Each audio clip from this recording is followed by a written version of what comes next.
মনে রেখো একটা কথা, যেদিন তোমার বিবাহ হবে সেদিন থেকে তুমি তোমার মাকে আর ভালোবাসতে পারবে না।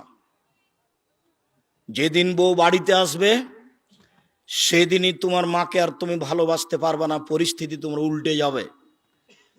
দিন যত যাবে পরিবেশ তত জটিল হবে। এক সময়ে মনে হবে এই মাটির ওপরে সবচেয়ে বড় শত্রু আমার মা। আর তোমার মা যা বলে সবই উল্টা কথা বলে, উল্টা বলে, এ কথাও ঠিক।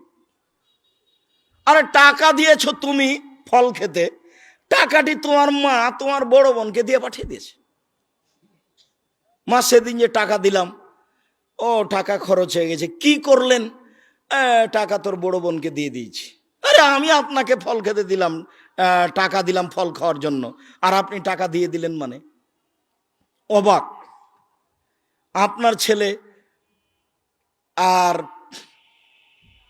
আপনার বড় ভাইয়ের বড় বোনের ছেলে এক জায়গাতে খেতে বসেছে, তো আপনার মা বড় মাছের টুকরা আপনার বোনের ছেলের পাতায় তুলে দিয়েছে। এইটা আপনার বউ দেখেছে এইবার রাতে, হ্যাঁ তোমার মা এরকম, তোমার মা তোমার বোনের ছেলেকে ভালোবাসে, আমি রান্না করলাম কষ্ট করে, বড় মাছের টুকরাটা তোমার বোনের ছেলেকে দিয়ে দিল, আমি এগুলো সহ্য করতে পারি না। কত কি!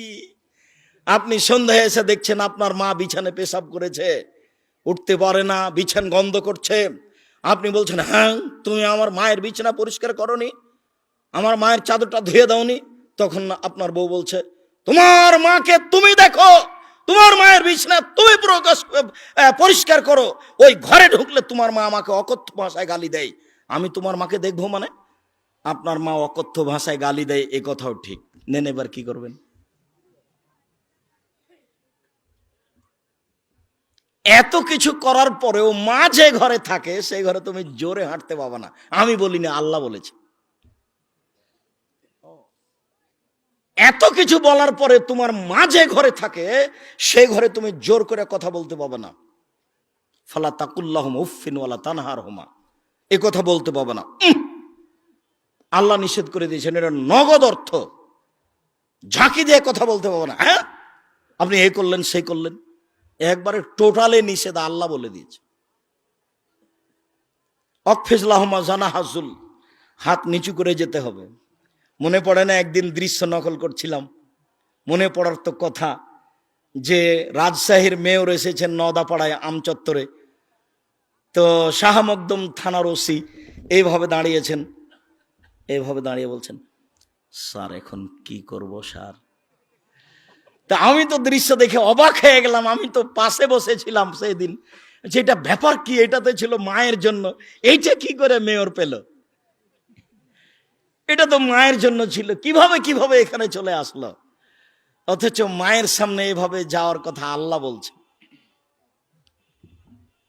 আবার বলছেন শেষের দিকে, অকুল অকুর রব্বির হামহুমা কামা রাব্বায়ানি সগীরা, হে আল্লাহ তুমি আমার পিতা মাতাকে ওইভাবে দেখো বাল্য অবস্থায় আমাকে যেভাবে দেখেছিল, যার কারণে আপনাকে আমি সলাতের শেষে সালাম ফিরার পূর্বে একটা দোয়া পড়ার জন্য পরামর্শ দিয়েছি, মনে আছে কি?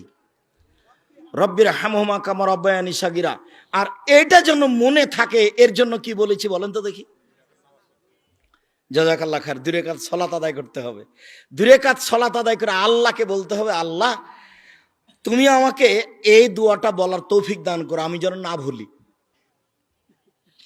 সব সময় সালাত শেষে সালাম ফিরার পূর্বে রব্বির হামহুমা কামা রাব্বায়ানি সগীরা এই দোয়া বলার জন্য আমি আল্লাহর কাছে 2 রাকাত সালাত আদায় করে সাহায্য চাওয়ার জন্য বলেছি পৃথিবীর সকল দিনী ভাই বোনকে। সম্মানিত দিনী ভাই বোন, আল্লাহর নবী বলেন, চিরদিনের জন্য মায়ের অবাধ্য চলা হারাম, চিরদিনের জন্য মায়ের অবাধ্য চলা হারাম।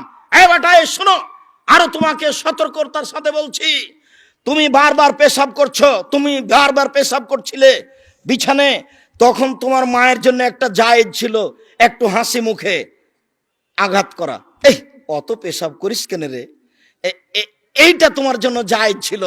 এখন তোমার মা তোমার কোলে, তোমার মাকে তুমি এইভাবে বলতে পারো না, কি যে করি, এত পেশাব কেমনে পরিষ্কার করি, হ্যাঁ কি যে করি, যখন তখন পেশাব করছে, এরকম কথা বলার সুযোগ নেই। একদিন তুমি ছিলে তোমার মায়ের কোলে, এখন তোমার মা তোমার কোলে, গোসল দেওয়াবা তুমি, কাপড় পরাবা তুমি, কাঁধে করে মেডিকেল নিয়ে যাবা তুমি, কাপড় পরিবর্তন করে দেবা তুমি, তোমার মায়ের সব কিছু তুমি করবা। আল্লাহ তাআলা চিরদিনের জন্য মায়ের অবাধ্য চলা হারাম করে দিয়েছেন। 2, ওয়াদাল বানাত, মেয়েকে মাটিতে পুঁতে দেওয়া চিরদিনের জন্য হারাম। অমানওয়াহাতিন, কৃপণতা চিরদিনের জন্য হারাম। বক্তব্য যখন দিচ্ছিলাম ইবাদতের জগতে সবচেয়ে শক্তিশালী ইবাদত দান, তখন মনে মনে ভেবেছিলেন যে 10 টাকা দিয়ে যাব, এখন এটা কেটে গেছে, তার মানে কৃপণতা ধরে নিয়েছে। কৃপণতা চিরদিনের জন্য হারাম। অত্র বুখারী মুসলিমের হাদিসে 3টে জিনিসকে হারাম করা হয়েছে, হারাম শব্দ উল্লেখ করা হয়েছে। 1, পিতামাতার অবাধ্য চলা। 2,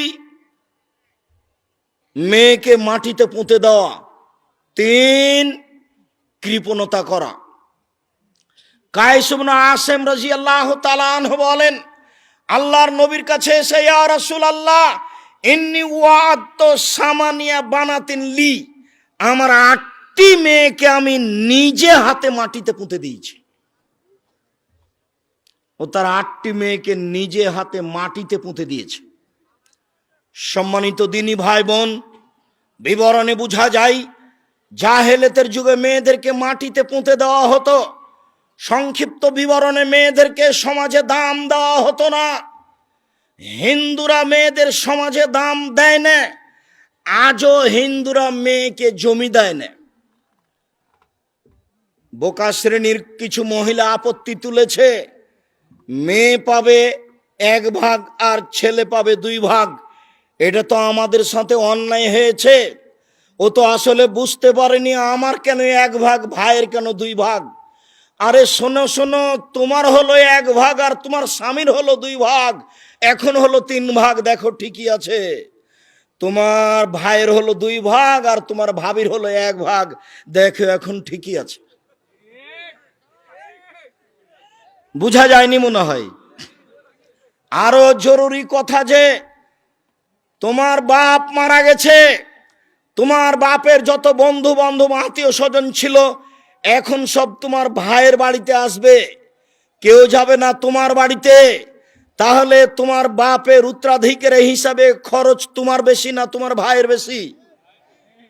ভাইয়ের বেশি। আবারও শুনে রেখো, কোনো কারণবশত যদি তোমার তালাক হয়ে যায় বা স্বামী মারা যায়, তাহলে তুমি এই বাসা থেকে ব্যাক করে ফিরে কোথায় যাবা?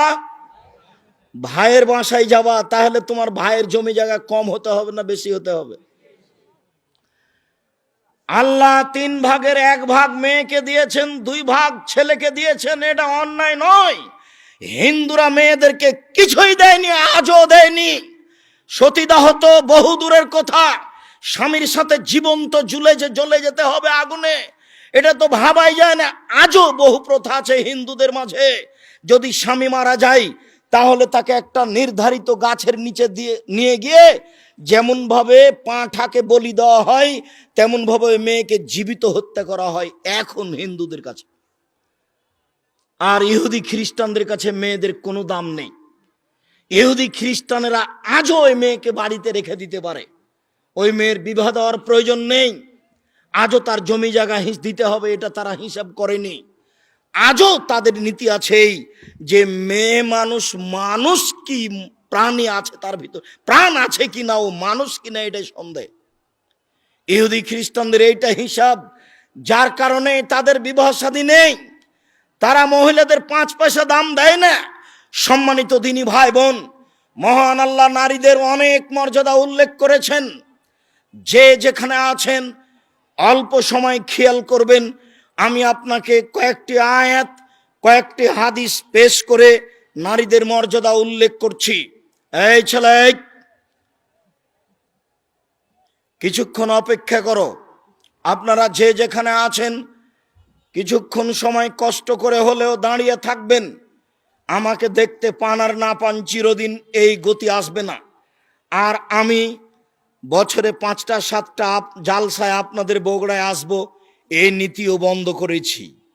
সম্ভবপর চেষ্টা চালিয়ে যাব একদিন একটা জেলায় যাওয়ার। সেই গতিতে প্রোগ্রাম করতে আমি আর চাচ্ছি না। যেই গতিতে একদিন ছিলাম, বগুড়া থেকে জালসুখা থেকে পায়ে হেঁটে নাংলু চলে যাব, এটাই ছিল আমার কাছে স্বাভাবিক ব্যাপার। পায়ে হেঁটে চলে যাব আরো কোন কোন পথ। সারা বগুড়ার প্রত্যেকটা গ্রামে, প্রায় গ্রামে আমার ঘোরা আছে, জানা আছে। বগুড়ার প্রতিটা পরিবারের সাথে আমি মিশে আছি। বগুড়া জেলাতে আমার বক্তব্যের সূচনা। যারা সূচনায় ছিলেন তারা আজও অনেকে আছেন। সূচনায় থাকার একজন চলে গেছেন দুনিয়া থেকে, সেটা হচ্ছে বীরকুষ্টিয়ার আনসার মাস্টার। আনসার মাস্টারের জন্য দোয়া করি, আল্লাহ তার কবরকে প্রশস্ত করুক, কবরকে আলোকিত করুক, আল্লাহ তাকে মাফ করুক। আপনার নাংলুর ওবায়দুর মাস্টারও যারা খুব সাথে থাকতেন তার মধ্যেকার। আর আপনার এই বাগবাড়ি নসিপুরের গোলাম রব্বানির কয়েক ভাই তো আছেই, তারা তো সব সময় থাকতেন। আর আরও আপনার গাবতলির অনেকেই, বগুড়ার প্রত্যেকটা গ্রামের সাথে আমি খুব মিশে আছি। সেই ভালোবাসায় এসেছেন, তাই আমাকে দেখতে পান আর না পান, যে যেখানে আছেন দিনী ভাই বোন এক পায়ে দাঁড়িয়ে থাকবেন এক খেয়ালে। আমি আপনাদের কিছু না কিছু উপকার করবই ইনশাআল্লাহ। আপনাকে আমি এতক্ষণ যা বলছিলাম সেই অংশ থেকে কিছু বলছি। নারীদের মর্যাদা আল্লাহ দিয়েছেন, এই মর্যাদা নারীকে রক্ষা করতে হবে। আল্লাহ তাআলা বলেন, ওয়াইদা বুশশিরা আহাদুহুম বিল উনসা, আল্লাহ তাআলা বলেন, ওয়াকারনা ফি বুয়ুতিকুন্না ওয়ালা তাবাররাজনা তাবাররুজাল জাহিলিয়াতিল উলা। হে মুসলিম মহিলা, তোমরা বাড়িতে থাকো। বন্যতার যুগে, বর্বরতার যুগে, অসভ্যতার যুগে নারীরা যেভাবে রাস্তাঘাটে চলতো সেইভাবে তোমরা চলো না। যতদিন পর্যন্ত নারী আল্লাহর এই আয়াতের মর্যাদাকে রক্ষা না করবে, ততদিন পর্যন্ত নারী তার মর্যাদাকে ফিরিয়ে পেতে পারে না। মহান আল্লাহ বলেন, ইয়া আইয়ুহান নবী, হে নবী আপনি বলুন আপনার মেয়েদেরকে, আপনার স্ত্রীদেরকে, যখন তারা বাড়ি থেকে বের হবে তখন তারা মুখে কাপড় দিয়ে বের হবে, বোরকা পরে চাদর গায়ে দিয়ে বের হবে। তারা যদি এইভাবে বের হয় তাহলেই তারা তাদের মর্যাদাকে রক্ষা করতে পারবে। সম্মানিত দিনী ভাই বোন, সাথে সাথে আরও দু একটি হাদিস মহিলাদের মর্যাদা আল্লাহর নবী এত বেশি উল্লেখ করেছেন যা ভাবা যায় না। তার একটি, মহিলারা যদি 4টি কাজ করতে পারে তাহলে তাদের জন্য জান্নাতের সব দরজা খোলা। মহিলারা যদি 4টি কাজ করতে পারে তাহলে তাদের জান্নাতের সব দরজা খোলা। 1, 5 ওয়াক্ত সালাত আদায় করবে। 2, রমজান মাসের সিয়াম পালন করবে। 3, স্বামীকে মেনে চলবে। 4, জেনায় লিপ্ত হবে না। যদি এই 4টি কাজ করতে পারে জান্নাতের সব দরজা খোলা। সাথে সাথে আরও উল্লেখ্য যে কোনো মেয়ের যদি জেনা হয়েই যায় তাহলে সে যদি তওবা করে তাহলে অতীতে যত পাপ করেছে সব পাপকে আল্লাহ নেকিতে পূর্ণ করে দিবে।